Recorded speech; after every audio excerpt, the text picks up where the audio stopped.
अस्सलाम वालेकुम। आज की वीडियो में हम देखेंगे कि डेटा टाइप्स क्या होते हैं और पीएचपी के अंदर डेटा टाइप्स किस तरह से इस्तेमाल किए जाते हैं। पीएचपी के अंदर लास्ट वीडियो में हमने वेरिएबल्स का इस्तेमाल सीखा था और उसी उसी से रिलेटेड आज नेक्स्ट वीडियो है डेटा टाइप्स के ऊपर। जो भी वेरिएबल्स हम पीएचपी के अंदर यूज़ करते हैं उन सब वेरिएबल्स के कोई ना कोई डेटा टाइप्स होते हैं और वो डेटा टाइप्स जो है वेरिएबल्स को असाइन किए जाते हैं ताकि वो मुख्तलिफ काम कर सकें। देखते हैं कि पीएचपी के अंदर किस तरह के डेटा टाइप्स पाए जाते हैं। सबसे पहले पीएचपी के अंदर जो डेटा टाइप पाया जाता है उसको कहते हैं स्ट्रिंग। स्ट्रिंग के अंदर हम नॉर्मली हमारे एबीसी या कोई भी करैक्टर स्टोर होते हैं हो सकते हैं। इसके अलावा जो है 1 2 3 या कोई भी नंबर स्टोर हो सकते हैं और इसके अलावा सिंबल स्टोर हो सकते हैं। कोई भी सिंबल अगर आप स्टोर करना चाहें तो आप स्ट्रिंग के अंदर स्टोर कर सकते हैं। एक चीज़ ज़हन में रखिएगा कि स्ट्रिंग के अंदर स्टोर हुए नंबर्स जो हैं वो उनके ऊपर मैथमेटिकल कोई फार्मूला अप्लाई नहीं हो सकता, यानी कि उनको हम प्लस माइनस नहीं कर सकते, डिवीजन नहीं कर सकते या कोई भी मैथ का फार्मूला हम स्ट्रिंग के ऊपर अप्लाई नहीं कर सकते। इसके अलावा एक डेटा टाइप जिसको कहते हैं इंटीजर, इसके अंदर हमारे पास नॉर्मल 1 2 3 या कोई भी नंबर्स हम स्टोर करते हैं। नंबर्स वो डेसिमल नंबर्स नहीं होने चाहिए, यानी कि पॉइंट वाले वैल्यूज़ नहीं होने चाहिए। सिंपल नंबर्स जो होते हैं उनको हम नॉर्मली इंटीजर्स कहते हैं। इसके अलावा नेक्स्ट है फ्लोट या जिसको हम डबल भी कहते हैं। इसके अंदर हमारे पास पॉइंट्स या डेसिमल वाली वैल्यूज़ जो है वो स्टोर होती हैं, जैसे कि 1.5 या 4.2 या कोई भी जिसके अंदर पॉइंट आए या डेसिमल्स जिनको कहते हैं उन वैल्यूज़ को हम फ्लोट के अंदर स्टोर करते हैं। इसके अलावा डेटा टाइप है बूलियन। बूलियन के अंदर ट्रू या फॉल्स को हम स्टोर कर सकते हैं वेरिएबल के अंदर। अगर हम कहें ट्रू या फॉल्स तो उस डेटा टाइप को हम जो है वो बूलियन कहते हैं। इसके अलावा एक डेटा टाइप है एरे। एरे जो है बेसिकली इसके अंदर हम मल्टीपल वैल्यूज़ को स्टोर करने के लिए यूज़ करते हैं। अगर आप सिंपल एक वेरिएबल लेते हैं और उसके अंदर एक से ज़्यादा वैल्यूज़ आप स्टोर करना चाहें तो हम एरे लेते हैं। लास्ट वीडियो में आपने वेरिएबल्स देखे थे और उन वेरिएबल्स के अंदर हम सिंगल वैल्यू ही जस्ट स्टोर कर पा रहे थे, बट अगर हम मल्टीपल वैल्यू स्टोर करना चाहेंगे तो हम उस वेरिएबल को जो है वो एरे के तौर पे यूज़ करेंगे। इसके अलावा एक डेटा टाइप है ऑब्जेक्ट। ऑब्जेक्ट के अंदर ऑब्जेक्ट्स एंड क्लासेस जिनको हम ऑब्जेक्ट ओरिएंटेड प्रोग्रामिंग भी कहते हैं। ये थोड़ी एडवांस की चीज़ है, इनको हम फ़िलहाल जो है वो नहीं पढ़ेंगे। आगे की क्लासेस में इंशाल्लाह हम एडवांस की क्लासेस में हम इसको पढ़ेंगे। इसके अलावा एक डेटा टाइप है जिसको कहते हैं नल। नल मीन्स एम्प्टी। अगर कोई भी वेरिएबल खाली होगा, उसके अंदर कुछ होगा नहीं, तो ऑटोमेटिकली उसका जो डेटा टाइप होगा वो कंसीडर किया जाएगा एज अ नल। इसके अलावा एक डेटा टाइप है रिसोर्स। इसके अंदर हम रिसोर्सेज जो है वो स्टोर करते हैं या फिर कोई भी फंक्शंस। अगर आप पूरे के पूरा कोई फंक्शन बनाए, उस फंक्शन को आप एक वेरिएबल में स्टोर करना चाहें तो उस वेरिएबल का डेटा टाइप रिसोर्स कहलाएगा। जैसे कि अगर हम पूरे डेटाबेस को कॉल करते हैं, एसक्यूएल के डेटाबेस को, और उसको हम स्टोर करते हैं पीएचपी के वेरिएबल के अंदर, तो उस वेरिएबल का डेटा टाइप जो होगा वो रिसोर्स कहलाएगा।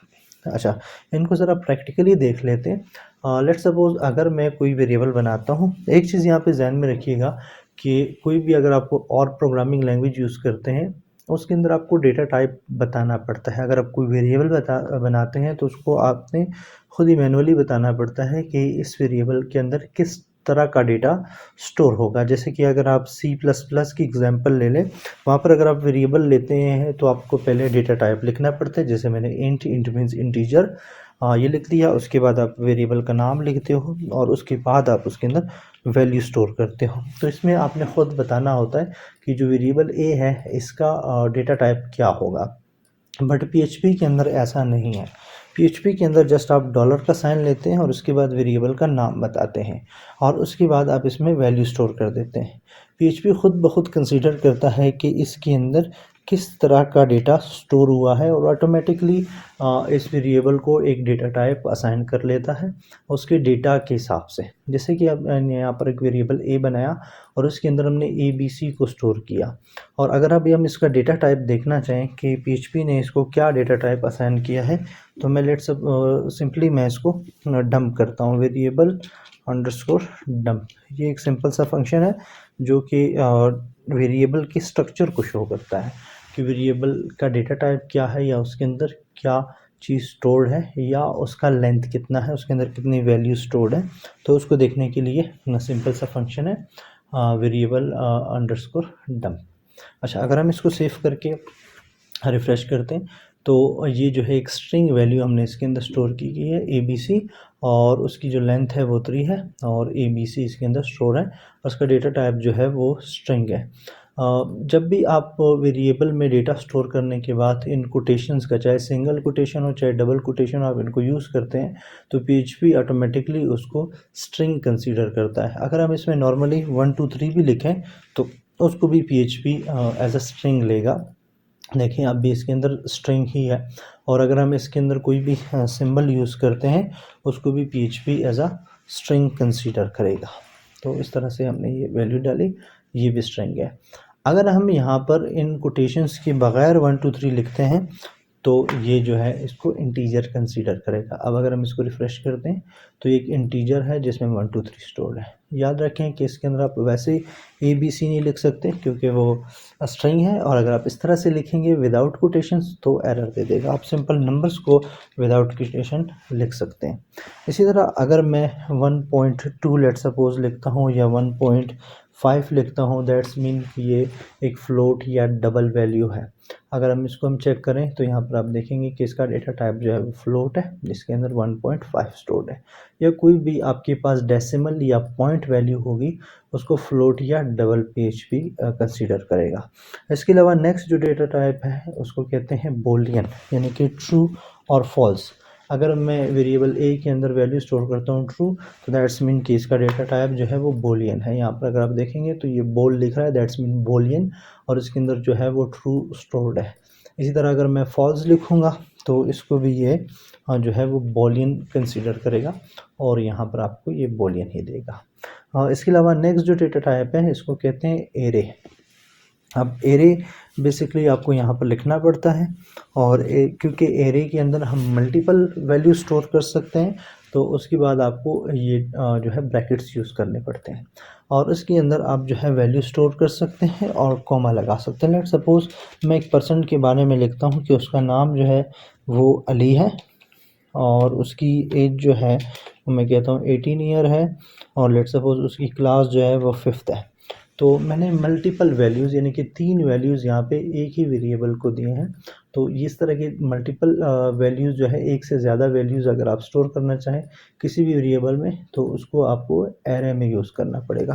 इसको हम सेव करते हैं, यहाँ पर हमने इसको डंप किया हुआ है, और अगर हम इसको चेक करें तो इसके अंदर टोटल 3 वैल्यूज़ हैं, एरे 3, और लोकेशन 0 के ऊपर यानी कि जो पहली लोकेशन है उसके अंदर स्ट्रिंग है और उसके ऊपर अली लिखा हुआ है। दूसरी जो है उसके अंदर जो है वो इंटीजर है और उसके अंदर 18 लिखा हुआ है, और तीसरी जो वैल्यू है उसको जो है उसके अंदर 5th लिखा हुआ है और वो स्ट्रिंग है। यहाँ पे जो एरे है वो 0 से स्टार्ट होता है, तो 0 1 एंड 2। तो इस तरह से जो है इसके अंदर ये वैल्यूज़ को स्टोर किया है, और वैल्यूज़ को अगर आप लेना चाहें, उसको यूज़ करना चाहें, लास्ट टाइम जैसे वेरिएबल के अंदर आप वैल्यू स्टोर करते हैं और उसको फिर आप इको कर सकते हैं।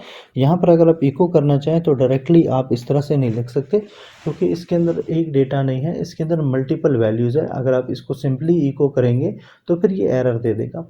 तो इसकी वैल्यूज़ को एक्सेस करने के लिए आपको वेरिएबल के आगे स्ट्रेट ब्रैकेट्स यूज़ करने होंगे, और स्ट्रेट ब्रैकेट्स के अंदर लोकेशन बतानी होगी कि इसके अंदर कौन सी, ये लोकेशन 0 है, ये लोकेशन 1 है, ये लोकेशन 2 है। इसको सेव करते हैं और रिफ़्रेश करेंगे तो देखिए इसके अंदर अली को ये जो है एक्सेस कर रहा है, और अगर मैं 1 लिखूँगा तो ये 18 को एक्सेस करेगा। एरे के अंदर एरे के ऊपर हम एक एडवांस वीडियो बनाएंगे और उसके अंदर हम इसको मज़ीद डिस्कस करेंगे। इसके अलावा हमने इसके अंदर एक और देखना है नल।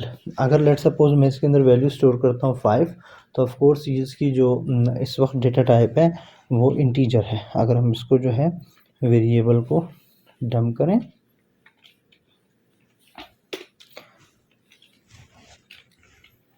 तो इसकी जो असल डेटा टाइप है वो है इंटीजर। बट अगर मैं बाद में दोबारा कहूँ कि variable a is equals to null, तो ऑटोमेटिकली इसका डेटा टाइप भी नल हो जाएगा, यानी कि ये खाली हो जाएगा, इसके अंदर कोई भी वैल्यू नहीं रहेगी, चाहे वो इंटीजर हो, चाहे वो स्ट्रिंग हो, या कोई भी वैल्यू मैंने इसको दी होगी वो दोबारा से खाली हो जाएगी नल लिखने से, और इसका डेटा टाइप भी ऑटोमेटिकली नल हो जाएगा। तो ये वीडियो हमारी जो है वो डेटा टाइप के ऊपर थी। होप्स आप लोगों को समझ आ गई होगी। अगर कोई भी परेशानी इसमें है, कोई भी चीज़ समझ नहीं आई, तो आप कमेंट करके पूछ सकते हैं। Thank you.